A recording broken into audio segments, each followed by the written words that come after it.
Welcome back to NYSE TV Live. I'm Trinity Chavez in studio at the Exchange. Now, NANO Nuclear Energy is making big moves, hitting $1 billion market cap, acquiring ultra-safe nuclear's microreactor tech, and working with the U.S. Department of Energy. Joining us now is the founder and executive chairman, Jay Yu, to discuss what's next for nuclear innovation. Jay, it's great to have you with us. Thank you for having me today. So what do you think has driven your recent success, and how do you plan to sustain this momentum?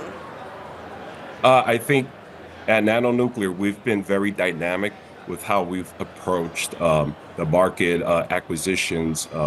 We were able to acquire one of the highest technology readiness level small reactors in America. UltraSafe went bankrupt.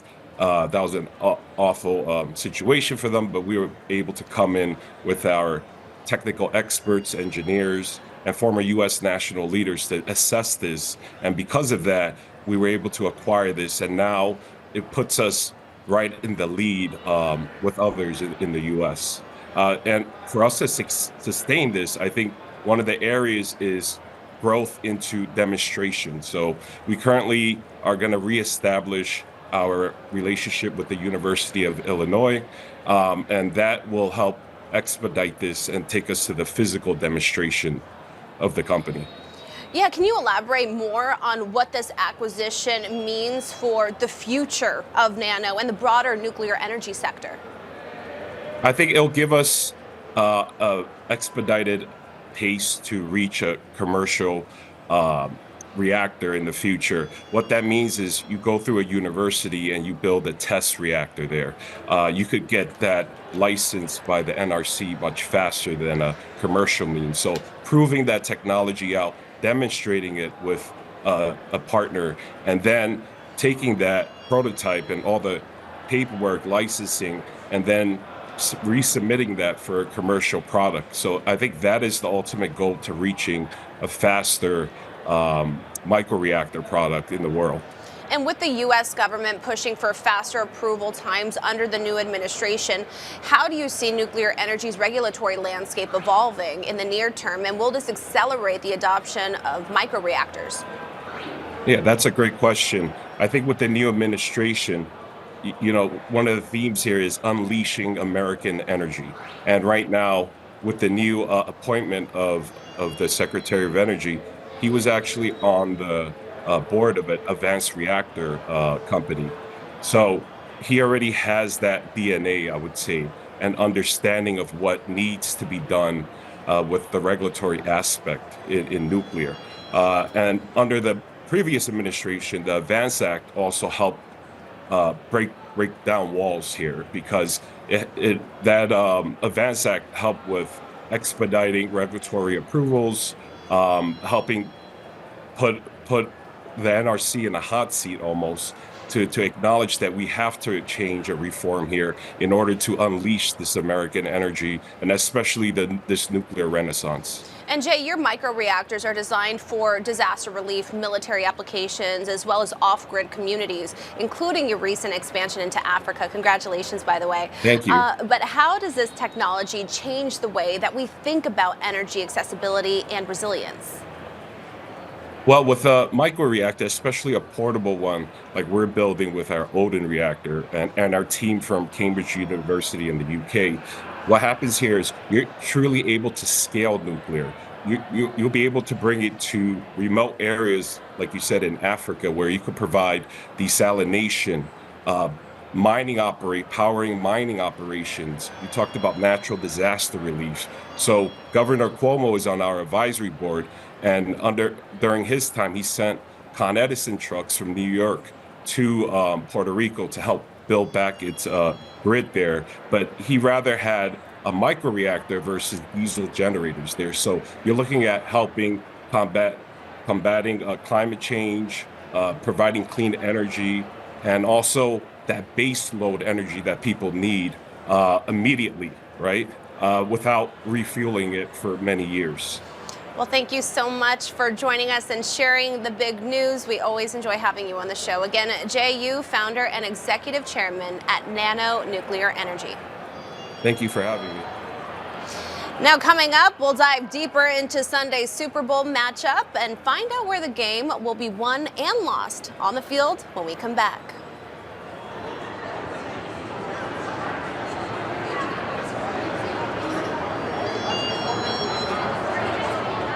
Money 2020 in Las Vegas, one of the big key topics of today's discussions and panels, obviously, with blockchain, cryptocurrency, and the regulation around that. Talk to me about what you're seeing right now in the sector. I think that the sector is definitely maturing, at least globally, to the point of mass adoption. Of course, like we've been seeing this first and foremost in crypto adoption globally, that I think outside of the US, we are seeing a lot of countries, whether it's Europe, Latin America, and Asia, putting fairly good regulation in place.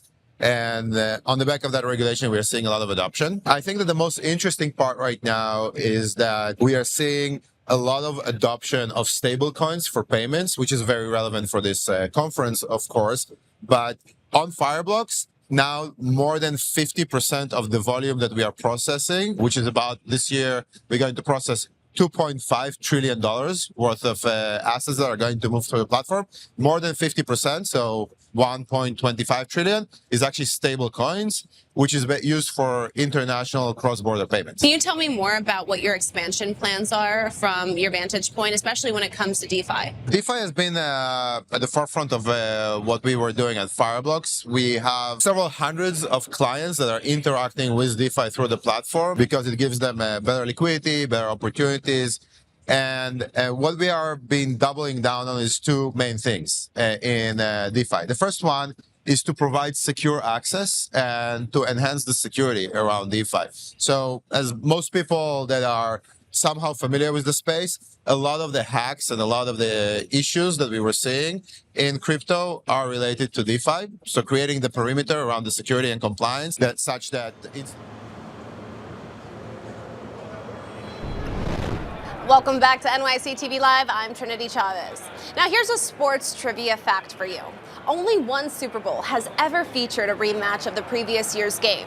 The Cowboys and the Bills in Super Bowl 28, which took place in the 1990s.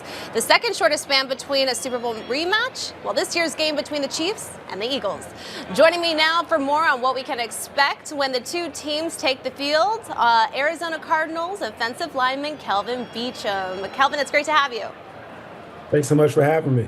So one thing missing from this matchup 2 years ago, Saquon Barkley is the Eagles' all-pro running back, the biggest X factor in this game, would you say? Without question. But many people don't know that it always starts in the trenches. So when you think about this offensive line going against the Kansas City defensive line, I think that's where the game will be won. But having that X factor in Saquon is going to be something special to see this weekend. And for our viewers who may be more casual NFL fans, let's say, what makes both teams so difficult to game plan against?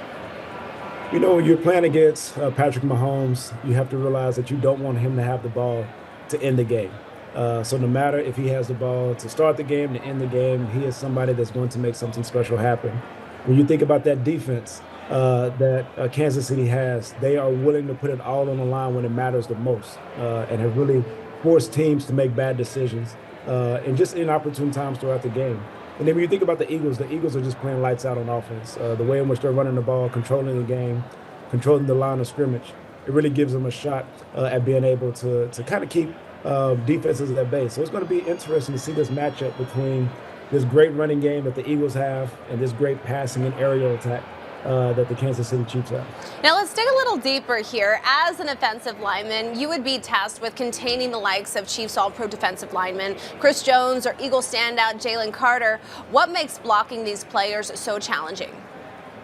You know, the thing is both of those guys play inside, meaning they're on the interior part of your offensive line, so they can really press the pocket and really disrupt the depth of the pocket. So what's going to be interesting is to see how both offensive lines handle those interior guys. Are they going to slide to them, meaning are they going to send more attention their way, or are they going to leave them one-on-one? The thing is both interior offensive lines for both teams have very good offensive linemen to block those defensive linemen. So Trey Smith for the Kansas City Chiefs, Mekhi Becton for the Eagles. It's going to be interesting to see those two offensive guards handle those defensive linemen for Kansas City and the Eagles. Meantime, Patrick Mahomes will look to lead the Chiefs to a third straight Super Bowl title. If he succeeds, do you place him above Tom Brady as the greatest of all time? That puts him in conversation. I am not somebody that likes to label individuals. Every generation, every couple years, there are some people that play just amazing football.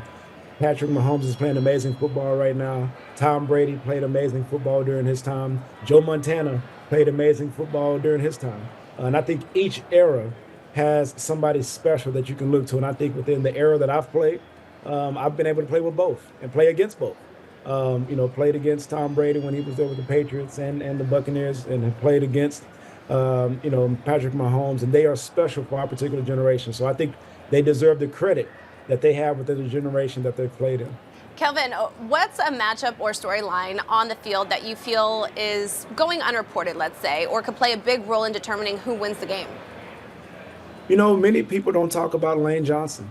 Lane Johnson is playing lights out at this age. He's in my class, so I came in the 2012 draft class. Lane Johnson was right after me in the 2013 draft class, and he's playing lights out right now. So that matchup that he's going to have over whoever's coming and playing over the right tackle is going to be interesting. But that's the storyline that many people don't want to talk about. I'm an offensive lineman, so I'm always going to talk about the offensive line plays that are taking place in these big games. So I'm interested to hear your take. What's your prediction for the big game?